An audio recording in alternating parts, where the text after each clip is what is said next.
세계 성경에서의 기본 질문 들어가기 전에 이제 혹시 질문하실 분? 네. 저희 저번에 홀씨학교 할 때 정치인이신 분이 오셔가지고 했던 기억이 있는데, 만약에 저희가 이 중에 누군가가 나는 정치를 하고 싶다 이러고 나가게 되면은 그 정치를 하면서 그리스도인으로서 이제 정체성을 지키려면은 저희가 뭐를 가장 중요하게 여겨야 할까요? 그죠? 좋은 질문인데 현실 정치로 가는 게 되게 중요합니다. 그러니까 기독교인들이 정말 현실 정치에 많이 들어갔으면 좋겠어요. 그런데 현실 정치라는 게 만만치가 않거든요. 그러니까 현실 정치에 들어가려면 적어도 분명한 세계관을 가지고 있으면 좋겠다. 그리고 그러니까 우리가 성경 세계관의 그 정의가 회심한 그리스도인들이 성경의 눈으로 세상을 바라고 이해하고 분석하고 살아가는 거라 그랬잖아요. 그러니까 말 그대로 회심한 그리스도인들이 정말 정치에 참여한다면 너무너무 좋은 건데, 실제로 정치라는 게 혼자 하는 게 아니잖아요. 당이 하는 거기 때문에 당 안에 들어갔을 때 자신의 정체성을 지키는 게 쉽지는 않습니다. 그래서 정치 공당에 들어가서 정치하는 사람들을 좀 이해하는 게 필요하고, 기다려주는 게 필요하고, 그분들한테 100을 다 원하면 안 될 것 같고, 제 생각은 그래요. 100을 원하는 게 아니라 그래도 사실은 100 중에 10이라도 성경적인 원칙에 따라서 만들어 갈 수만 있다면 그 10이 10이 모여서 100이 되지 않을까 생각을 해보고, 그건 아주 협의적인 관점이고, 그 다음에 이제 네덜란드와 같은 모델이 우리에게 있는데, 네덜란드 같은 경우도 사실은 이제 그 개혁파 성도들이 또 목회자들이 거기를 이제 정치도 하니까, 그래서 기독교 정치, 기독교 정당을 만드는 것도 나는 매우 필요하다. 아브라함 카이퍼와 같이 기독교 정당이 만들면 좋겠는데, 그러려면은 기본적으로 모든 기독교인들 그리고 한국 교회의 어떤 모든 사람들이 가지고 있는 기본적 어떤 인식, 좀 도덕적 인식이라든지 정치적 인식이라든지 이런 인식이 좀 높아야 돼요. 근데 이게 높지 아니하면 똑같이 해석 정치인들처럼 이기주의적이고 그 다음에 탐욕적이고 자신들의 이권을 중심으로 하는 정치로 다 변질되잖아요. 그러니까 기독교 정당이라고 하는데, 만약에 기독교 정당이 돼가지고서 이렇게 이념적이고 그 다음에 이권적이고 이기주의적이고 탐욕적으로 정당으로 간다면 그거는 교회의 재앙이 되겠죠. 한국 교회의 재앙이 되는 거예요. 그러니까 적어도 모든 사람들이 존중하고 존경받는 수준의 도덕적인 것, 그리고 공당으로서의 어떤 그 이념적인 것이 아니라 정말 성경이 가르치고자 하는 가치를 충분하게 드러내면서 탐욕적이지 않고, 이렇게 된다면 나는 정말 그런 정당이 나타나야 된다고 생각을 합니다. 하지만 아직까지는 그런 기본적인 수준이 우리는 이루지 않았다. 그 날을 바라보면서 우리는 좀 갔으면 좋겠다. 아니, 오래전부터 준비했는데 안 된 것 같아요. 많이 나타났던 기독교 정당들이 일종의 다 그 이념적인 정당으로, 탐욕적인 정당으로 국민들도 신뢰받지 못했잖아요. 신뢰받지 못하니까 전부 다 오히려 교회 재앙이 된 거지. 그러니까 준비가 더 돼야 된다라고 생각을 하고, 그렇고 기독교인이 대통령이 돼야 된다라고 하는 것은 그건 합당한 게 아닙니다. 그건 이제 우리나라가 신정국가가 아니니까 다원화된 사회 속에 있기 때문에 그걸 주장할 필요는 없고, 그러나 그런 분들이 세워진다면 좋겠죠. 더 좋은 나라가 될 수만 있다면. 근데 우리는 기독교인이 대통령이 됐다고 해서 막 옹호하고 좋아하는 것 같지 않아요. 나와 같은 신앙인이 돼야만 좋아하고 옹호하는 것 같아요. 그거는 참 씁쓸하죠. 우리가 앞서서 보았던 것처럼 바른 분별력이 없는 모습이 아닐까 생각합니다. 그러니까 정리하자면 개별적으로는 얼마든지 참여하는 건 난 참 좋다. 그러려면 분명한 세계관이 있어야 된다. 그리고 자기 스스로가 탐욕적이고 이기적이고 이권적이고 이념적이지 않았으면 좋겠다. 반면에 이제 공당에 들어간다면 공당에서의 정치는 쉽지가 않다. 그래서 공당에 들어간 기독교인들을 향하여서 너무 많은 것을 요구하는 건 오히려 그 사람의 정치적인 능력을 발휘하는 데 어렵게 될 것이다. 그러나 그러나 정말로 기독교 가치를 잘 발휘할 수 있도록 응원하고 기다려주는 게 좋다.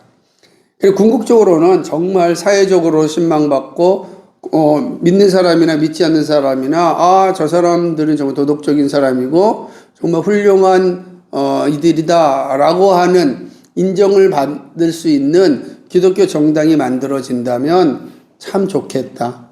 근데 그런 정당이 될 때까지 정말 기도하고 인내하면서 준비시켜야 된다. 하지만 지금까지는 다 실패했다. 그러니까 나 실패했기 때문에 쉽지는 않지만 이 준비를 잘해야 되지 않을까 생각을 합니다. 아주 좋은 질문이었습니다.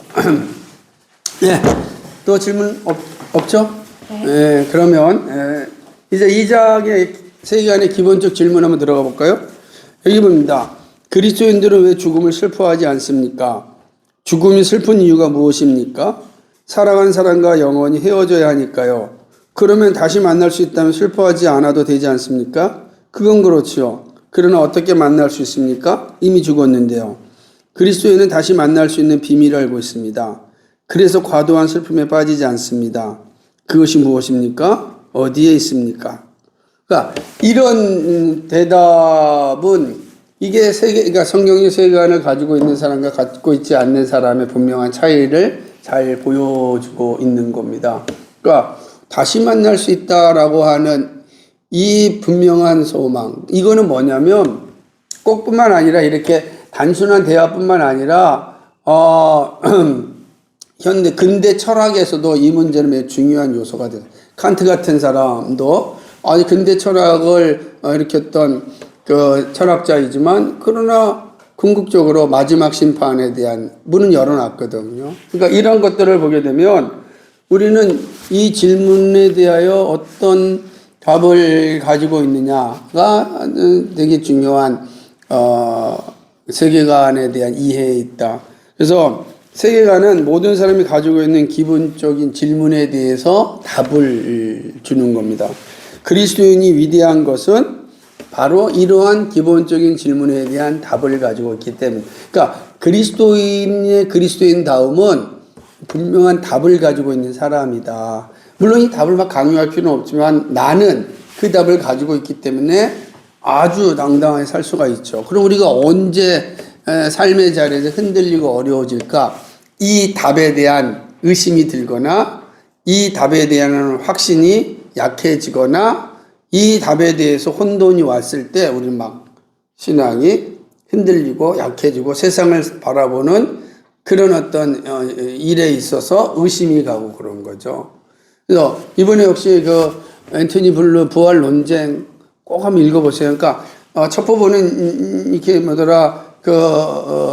인터뷰고 두 번째 부분은 인터뷰 책에 대한 해설이고 마지막 부분이 정리된 부분이니까 혹시라도 세 번째 마지막 부분에 가서 읽어보면 그 전체적인 정리를 잘 해놨어요.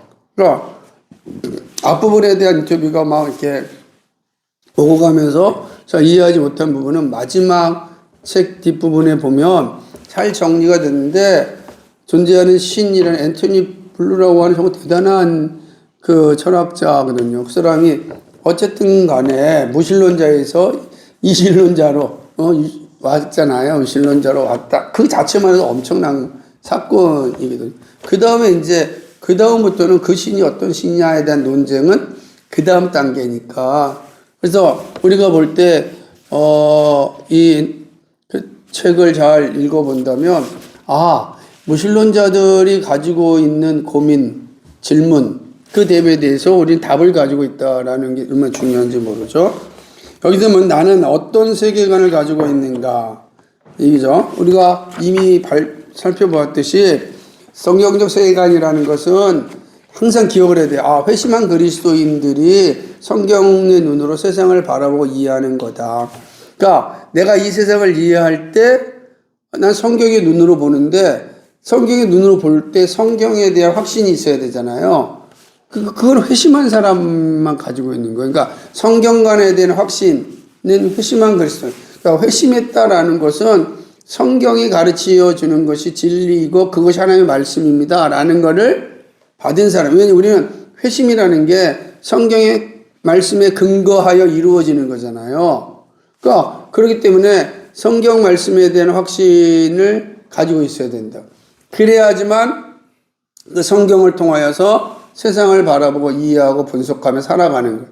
그러니까 늘 성경적 세계관을 가지고 있는 사람들은 늘 성경과 함께하는 사람들이다. 그래서 성경에서 기록된 내용들, 성경의 사람들은 이러한 상황 가운데 어떻게 행동하고 어떻게 결정하였는가, 그리고 그런 걸 기록함을 통하여서 하나님께서 우리로 하여금 이 세상 가운데 어떻게 행동하고 어떻게 결정할 것인가를 말씀하고 있는가, 이걸 끊임없이 소통할 때 비로소 내가 이 현실 속에서 길을 잃어버리지 않고 살아갈 수가 있고 다양한 질문 앞에서 답을 할 수가 있는 거죠. 성경에는 실패한 사람들의 이야기도 많잖아요.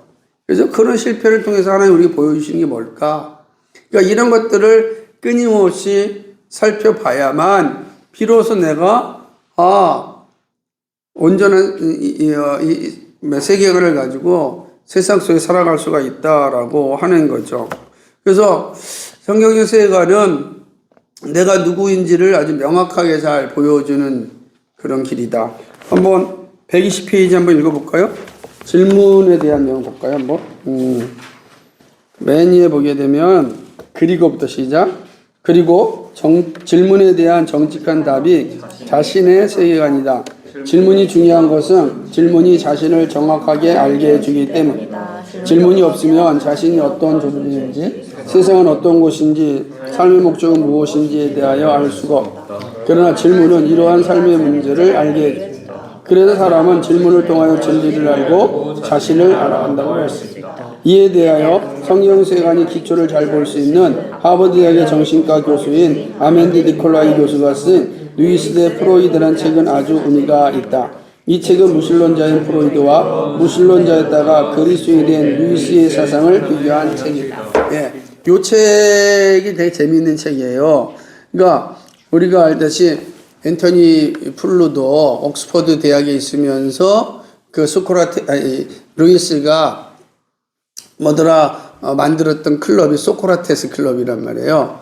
그 클럽에서 무신론자였다가 유신론자가 된 C.S. 루이스와 함께 끊임없이 논쟁을 했고 질의응답을 했던 그런 기록을 나타나잖아요. 질문은 그리스도인의 특권이에요. 왜냐하면 우리는 완벽한 답이 우리 앞에 있기 때문에 삶에 대한 질문을 끊임없이 해야 돼요. 근데 우리가 했던 질문들은 사실 어떻게 보면 거의 95%는 이미 앞선 선배들이 다 했던 질문이다. 근데 앞선 선배들 했던 질문들을 우리가 다 책을 못 읽으니까 또 우리가 새롭게 하는 것 같지만, 그래서 우리가 고전이라든지 책을 많이 읽으라고 하는 건 내가 지금 고민하고 내가 질문하고 싶었던 것들은 사실 앞선 선배들도 똑같아. 우리가 똑같은 인간이었기 때문에 다 질문을 던졌고, 어떤 이들은 질문에 대한 답을 못 받았고, 어떤 친구들은 그 질문에 대한 답을 받은 거죠. 예를 들면 짜라투스타는 이렇게 말했다라고 하는 니체의 입장에서는 끊임없이 질문을 던졌지만 성경을 통하여 답을 얻기를 싫어했기 때문에 그냥 그렇게 끝나고 말았던 인생이 된 거죠. 그러니까 루이스와 프로이드와 이 내용도 재밌는 게 뭐냐면, 프로이드 자체가 니체의 제자와 같은 거죠. 니체의 사상을 충분히 받아들였는데, 이 아몬드 니콜라이 교수가 쓴 이 책이 너무 재밌어요. 근데 이 책에 이제 장은 8장으로 되는데, 9장인데 이제 9장이지만 본질적인 점은 8개요. 보면은 이 책이 첫 번째입니다. 창조주, 우주 너머에 지성적 존재가 있는가? 양심, 보편적 도덕률이 있는가? 위대한 변화, 실체에 이르는 길은 어느 것인가? 행복, 인생에서 가장 큰 기쁨의 근원은 무엇인가? 성, 쾌락의 추구가 우리의 유일한 목적인가? 사랑, 모든 사랑은 승화된 성인가? 고통, 고통의 문제를 어떻게 해결할 수 있는가? 죽음, 죽음이 우리의 유일한 운명인가?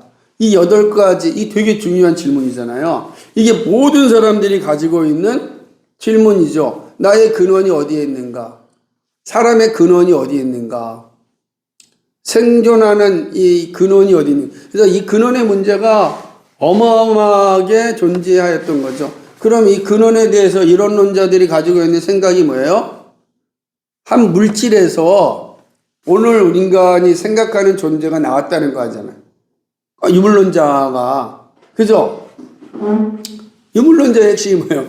한 물질, 근원에, 이론론이에요. 근원에서 나왔다는 거죠. 그런데 이것으로는 다 생각할 수가 없으니까 존재하는 것과 그 다음에 예를 들면 원인과 그 다음에 존재하는 나 사이에 이게 어떻게 만들어졌을까? 예를 들면 물질이 오늘 내가 되려면 원자가 옛날엔 그 생각에 원자라든지 그 원자가 내가 어떻게 될까? 원자는 그 상태로 존재하는데 존재하는 원자가 활동하는 나라와 생각과 지성을 가진 인간이 되려면 이거 어떻게 해야 되지? 이 두 사이를? 이게 어렵다. 그래서 철학자들은 처음엔 여기서 원자가 자동적으로 활동하고 운동해서 됐다고 생각하는데 아니 과학적으로 보니까 원자는 항상 원자 그대로지 뭐 변화가 없단 말이야. 그래서 나중에는 그런 원자와 존재하는 나 사이에 연결하는 운동이 있을 것이다. 이 운동이 뭐냐? 이런 것들을 끊임없이 논의하고 얘기하는 것이 철학이었단 말이야. 근데 그러니까 당연히 근원이 있냐? 근원에 대한 질문을 던질 수밖에 없죠. 여기 창조주, 우주노모, 우리의 근원이 누구일까? 그러다 보니까 예전에는 다 유물론이었지만 최근에 나타난 지적설교론에 의하나 아니 미세조종 이론에 의하면은 이게 다 무너진단 말이에요. 무너지니까 어떻게 되겠어? 그러니까 이제 이론론자들, 유물론자들은 아니라고 한다면 그럼 어떤 건가? 그러니까 안데니 플루 같은 경우도 결국은 이론론의 문제점을 아니까 이 신이 있다라는 것, 지적 설교론을 받아들이면서 신이 있다라는 것을 인정하게 되는데 그 신은 계시적인 신이라고는 아직 받아들이기 싫다는 거지. 그러니까 우리의 이런 모든 문제들을 잘 이해하는 이 질문들. 그럼 루이스는 어떻게 생각했고 프로이드는 어떻게 생각했는가? 이 책은 되게 재밌는 거예요.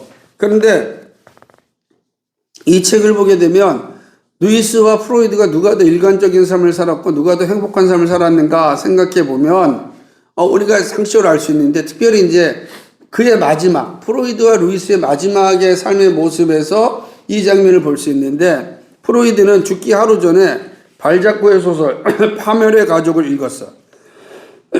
이 소설의 주인공은 자신이 소원하는 욕구도 죽음에 대한 두려움도 통제할 수 없는 공포 상태로 죽음을 맞이한다. 발자쿠 소설에 나타나는 그 파멸의 가족의 주인공은 이렇게 죽었다는 거예요. 그리고 다음 날 프로이드는 의사인 자신의 동료에게 자기를 뭐예요? 안락사 시켜달라고 요청을 해요. 그리고 결국은 안락사 해요. 그러니까 일생 동안 사람들의 문제를 이야기하고 그 다음에 해결하려고 노력하였던 프로이드는 마지막 자신의 죽음의 문턱에서는 발자쿠의 소설을 읽고 뭐예요? 안락사를 했단 말이에요. 참 재밌죠?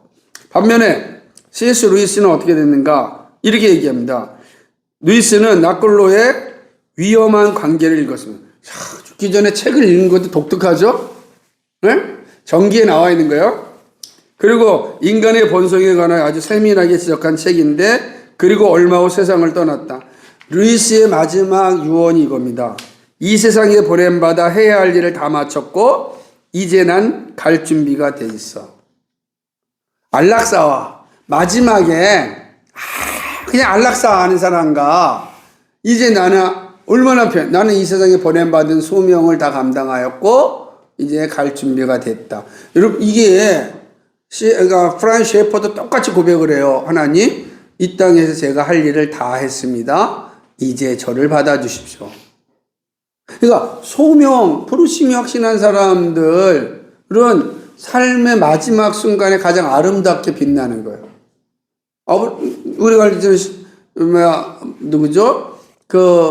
마틴 로이준스 목사님도 돌아가시기 바로 전까지 성경 읽기에 딱 꽂아놓고 더 이상 읽을 수 없으니까 그리고 마지막 성경을 읽고 하나님의 부르심을 받는 거예요. 왜 그렇죠? 우주놈에 누가 계시다는 거, 하나님이 계시다는 것과 우주놈에 아무도 없다라는 것 차이가 있는 거죠. 그러니까 죽음이 우리에게 운명인가 아니라고 하는 거예요. 그러니까 운명이니까 프라이드는 그냥 그렇게 가는 거예요.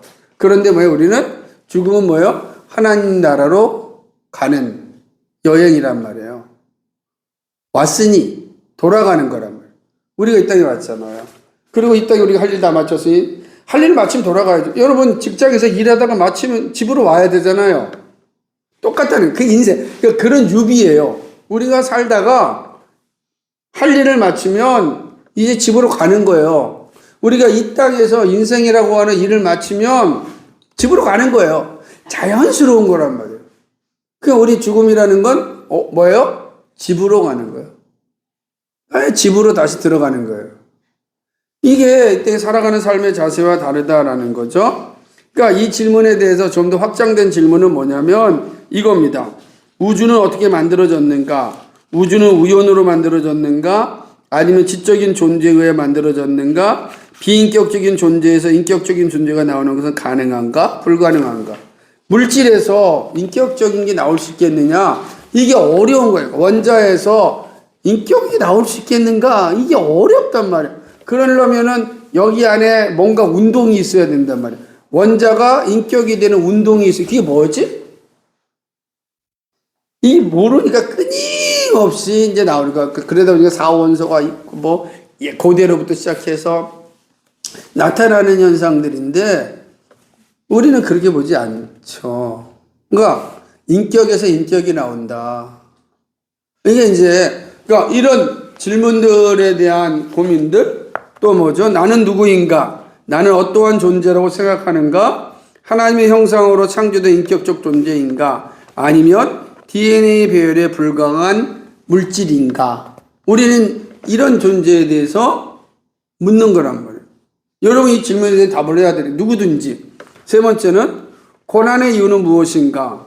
전쟁의 근본적인 원인은 무엇인가? 인간의 죄 때문인가? 아니면 교육의 부재 때문인가? 사람들이 생각할 때 교육의 부재 때문에 사람들이 바르게 배우지 못했고 그로 인하여 탐욕이 그들을 지배하였고 결국은 전쟁이 일어났다. 이렇게 보는 거지. 그러니까 뭐냐면 우리를 괴롭히는 사람들이 교육을 못 받아서인가? 아니면 죄 때문인가? 그러니까 만약에 교육을 잘 받으면 사람이 괜찮아지는가? 근데 그렇지 않잖아요. 그러니까 우리가 살면서 보면은 의미 없이 괴롭히는 사람들은 다 뭐야? 그들의 죄성 때문이거든. 그러니까 안타까워야 돼요. 저 죄가 해결되지 않고는 저 사람 변화되지 않으니까.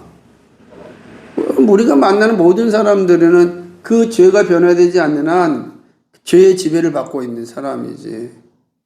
그러니까 시기하고 질투하는 거예요. 내가 수요일날 설교했지만 이 세상은 우리를 시기하고 질투해요. 우리는 뭘 가지고 있어요? 이유를 아니까 내가 하나님의 형상을 지원받았고 이 모든 문제가 죄라는 걸 알고 있으니까 시기하고 질투해서 예수 믿는 우리들을 정직하게 살려고 몸부림치는 우리들을 시기하고 질투한다고.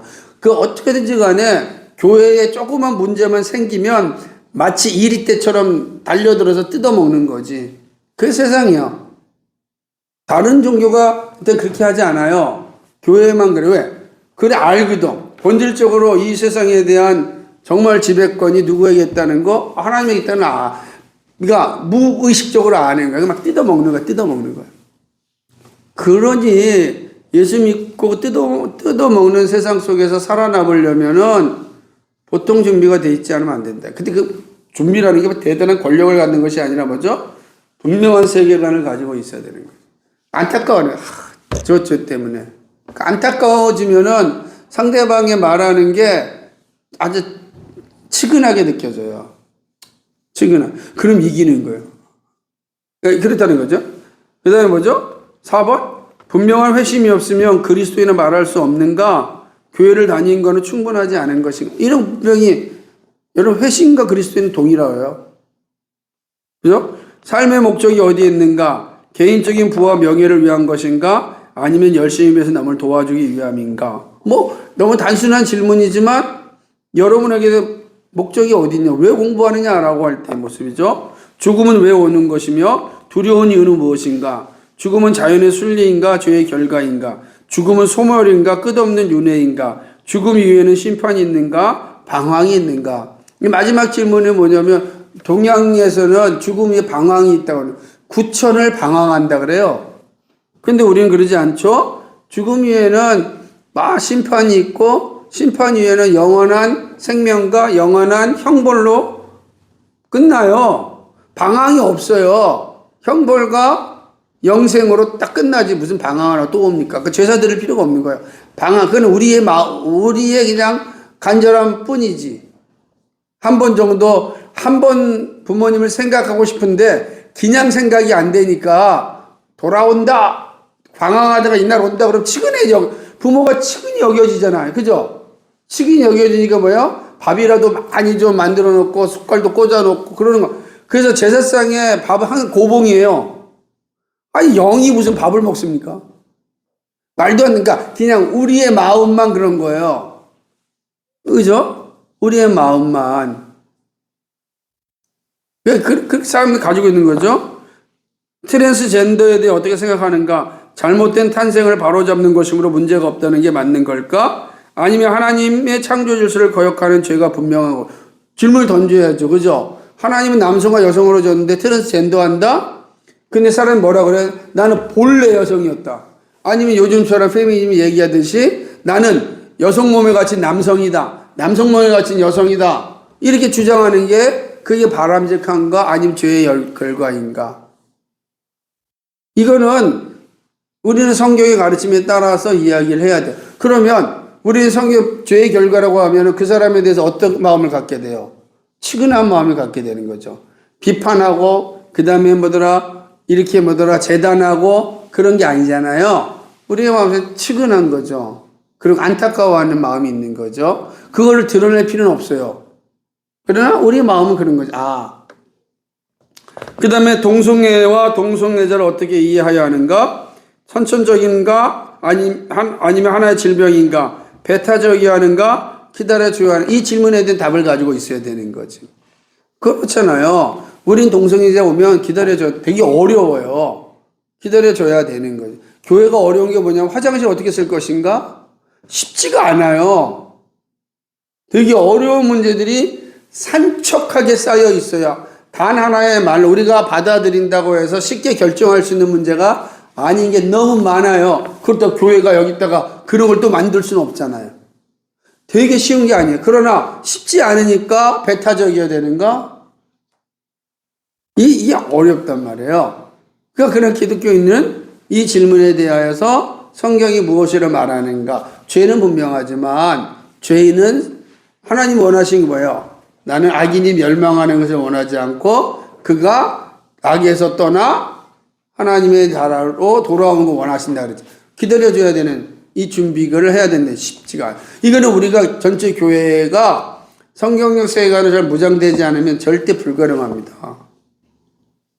이 그러니까 작년 세대들이 이해하겠어요? 되게 어려워. 그러니까 난리치는 거죠. 그럼 성경이 뭘 말하고 있는가?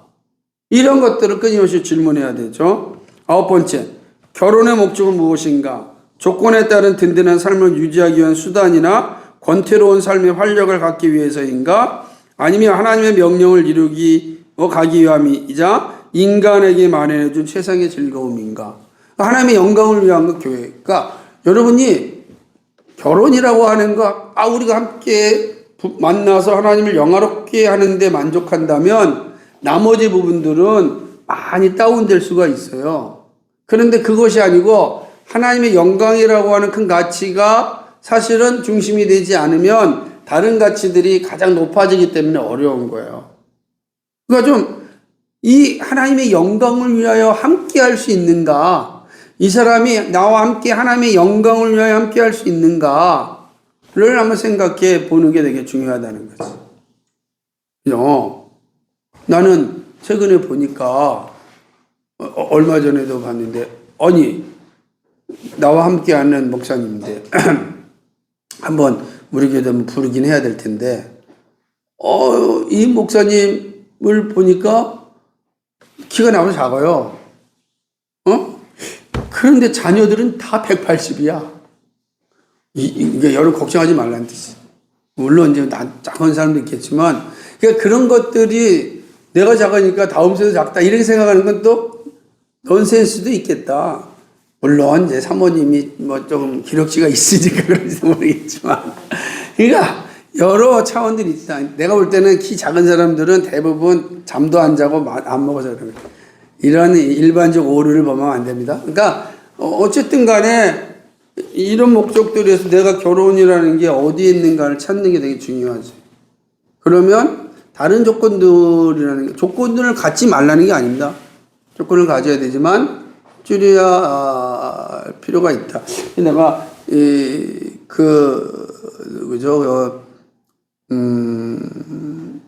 프런 셰퍼의 결혼 이야기라는 책을 보게 되면 세 가지 동심원을 잘 찾으라 그러더라고요. 근데 두 가지가 생각하는 세 가지인데 하나는 이제 신앙이 있느냐, 하나는 성품이고, 하나는 취미 같은 가지고 있느냐, 이거 교집합을 잘 살핀다면, 나머지는 하나님이 잘 채워주시는 거다.